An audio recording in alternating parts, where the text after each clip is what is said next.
Hello everyone, this is Bradley. Welcome to the second episode of beginner series on Blender geometry nodes. Last episode, we have basically discussed the workspace layout and the various aspects of node editor and the node group. If you have issues how I made this layout, you should go and visit the last episode. Today's topic is about the viewer nodes and some important shortcuts.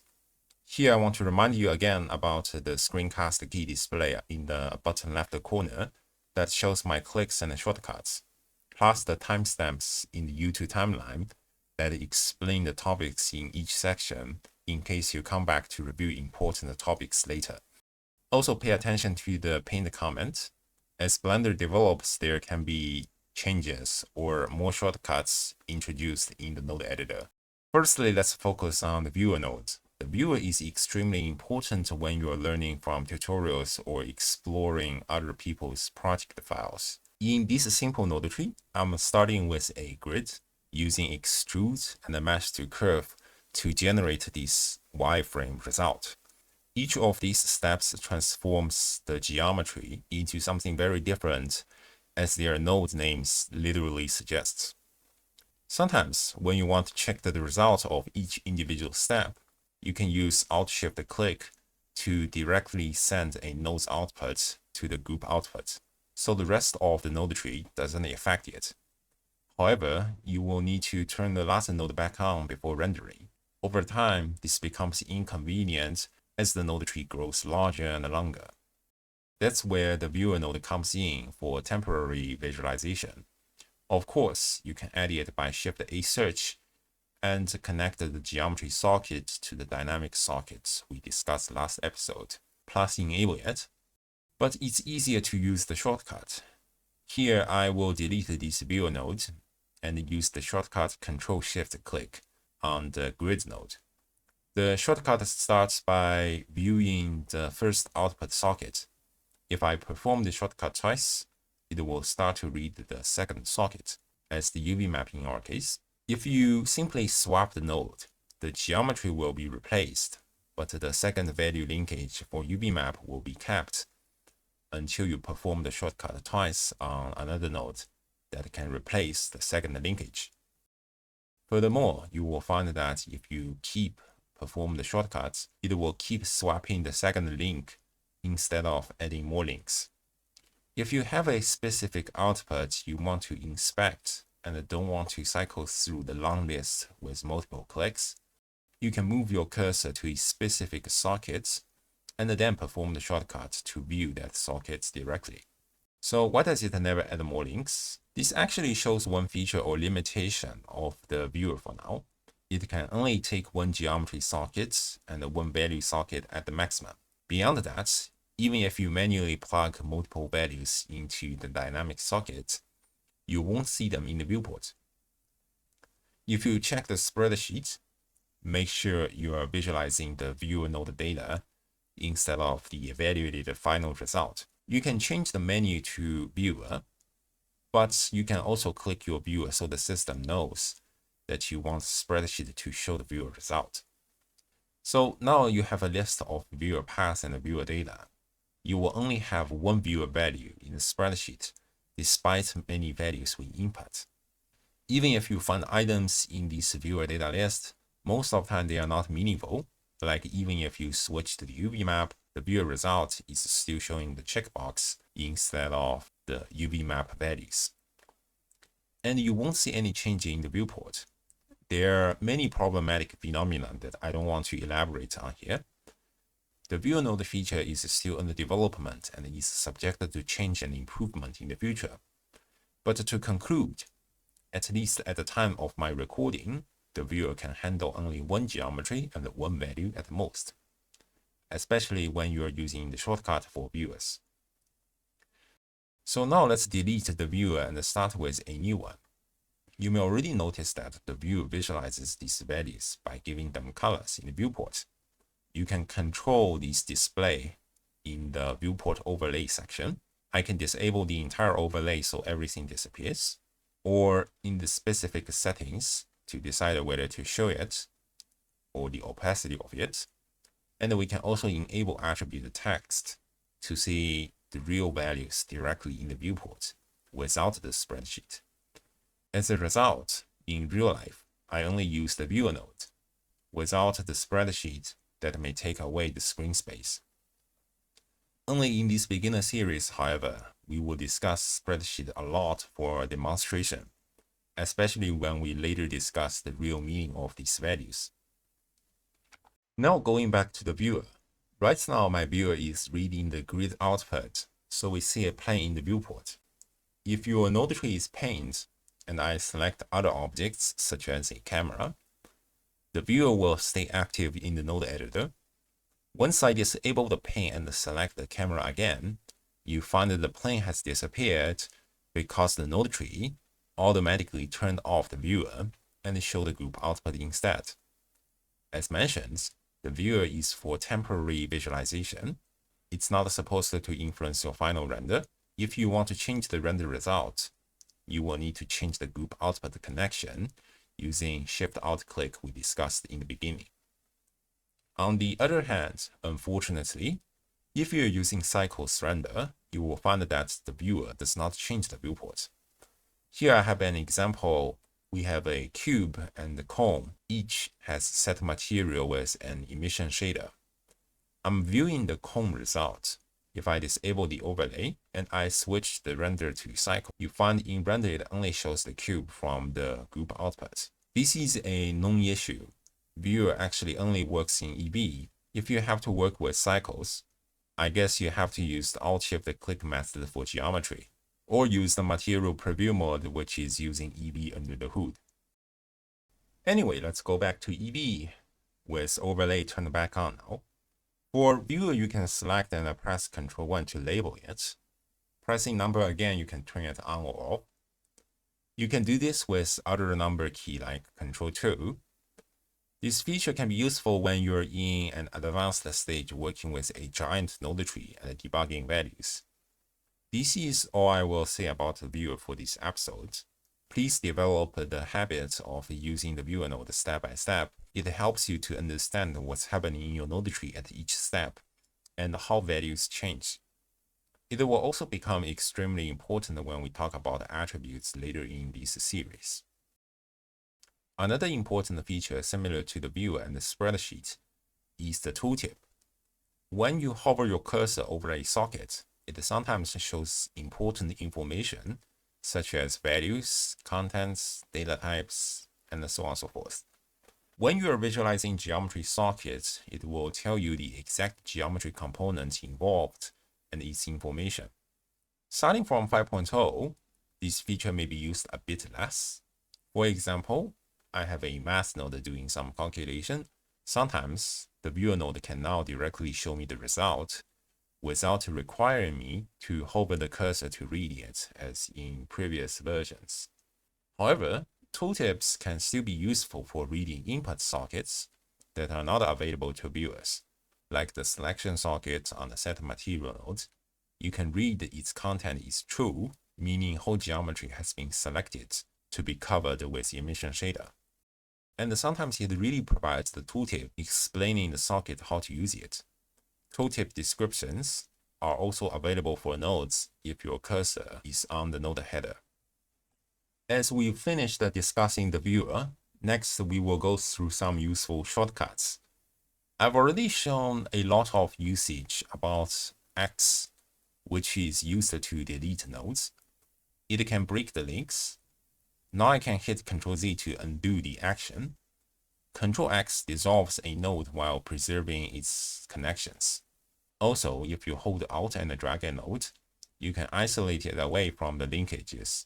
This can be helpful when you want to change the order of nodes, like move some nodes before and after the other. Shift right-click drag on a link creates a reroute at where you cut. It's mostly for organizing your node tree, like organizing the link here or there. Also, when your node tree becomes larger and the links are very long, you can use it as a starting point for link drag search. Ctrl right-click cuts a link completely. Similarly, Ctrl Alt right-click disables a link, so no information is passed. Our cone still disappears, but doing it again will revive the link. Alternatively, we can select a node and press M to mute it.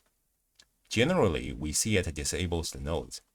As you can see, the cone is not extruded in this case, but in practice, it actually forms an internal link that connects the input and output without utilizing the node. This means that if you read some socket values, they will inherit the values set at input. Our selection input is true, so now the output sockets will show positive values in the viewport for the entire mesh. Ideally, if the node is really bypassed, I expect the black values compared to the result when the node is enabled. So I would say this socket value is not entirely desired at this mute function, but it's how the system is designed. So sometimes you may want to keep in mind how muting really works on these additional output sockets. We can hit Shift-D to duplicate nodes, or Ctrl+Shift+D to duplicate nodes along with its previous links. We can use F2 to rename the label of these nodes. For example, I select my reroute and rename it to AAA. Sometimes this is useful for annotation, but this also means you may potentially see nodes different from their original names in people's node tree. For annotation, you can also select nodes and press F to add a frame. And it will automatically pop up a box asking you to name it. Frame can also help organizing the node tree if you grab the whole frame around. You can easily add nodes into its frame. If you want to remove them from the frame, just hit F when you are grabbing them. Talking about renaming, there is a shortcut to help rename some dynamic sockets, as you see in this viewer node. While it's probably pointless to do on the viewer node, but this concept works similarly for other dynamic sockets, including repeat zone, simulation zone, capture attribute, and even menu switches. The idea is that if you hold Ctrl and then left-click these linked sockets, you can modify its name without going to the M panel. The common exceptions are the sockets on group inputs and outputs. Those renaming capability has not been implemented yet due to technical limitations. At the end, let's talk about shortcuts about changing values. For float values with gray sockets, you can drag right to increase and drag left to decrease a value. Normally, dragging changes values in steps of 0.1. If you drag while holding Shift, it changes in steps of 0.01. It may still not be as precise as what we want, but this is the best Blender has provided for many years. Although rarely used, if you drag while holding Control, the step becomes 1.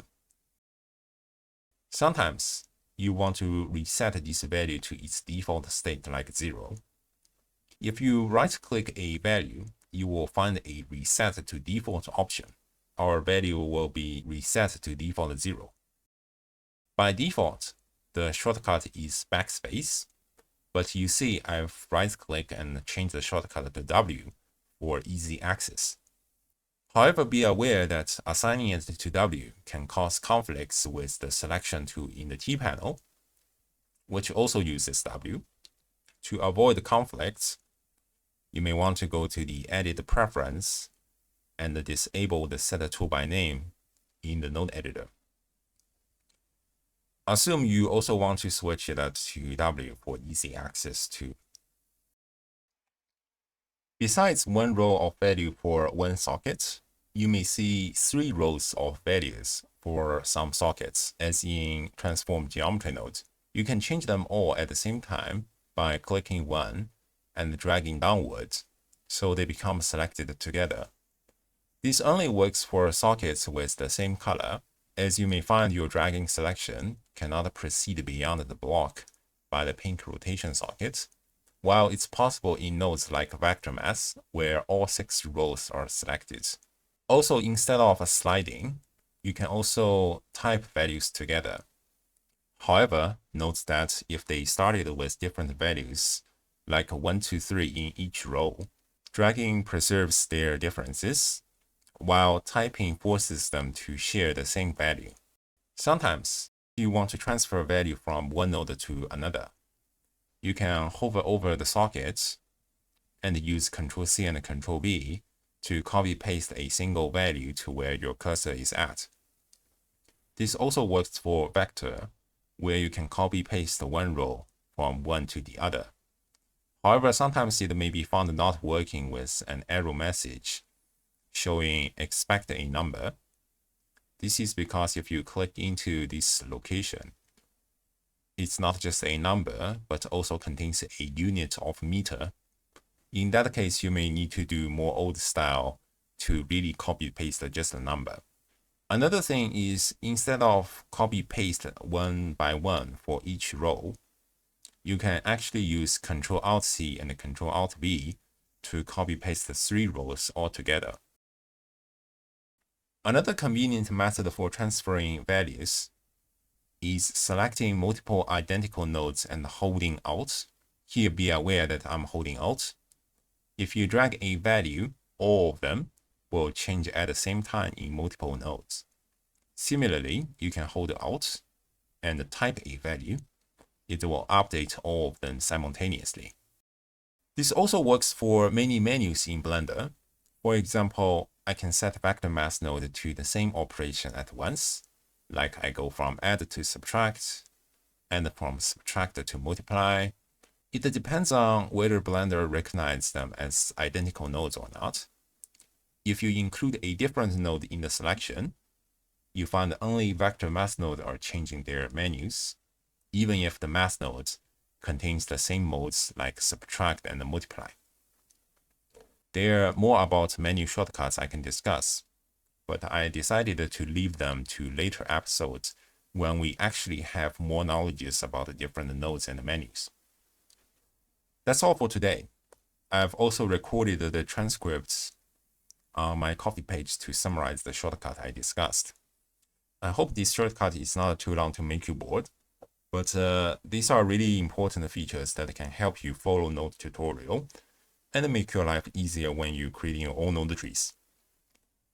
In the next episode, we will start talking about a specific kind of grammar in node systems by introducing a special node called store named attribute.